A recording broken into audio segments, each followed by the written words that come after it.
เ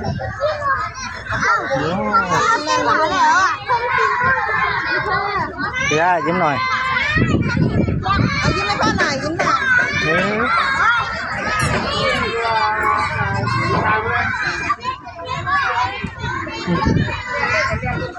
ว้าวเปลี่ยนหัวแล้วเนี่ยคนดู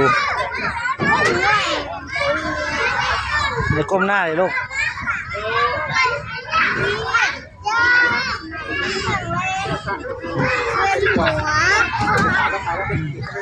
เวียนหัวแล้ว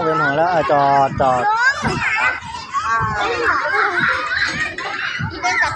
จับดีๆลูกจับดีๆจับดีนะครับโอ้ระวังลูกเดี๋ยวหนูนั่งฝั่งนี้นี่นั่งฝั่งนี้อ่ะเอาไปเลย let's go หนูลงไหมไม่ลงเหรอ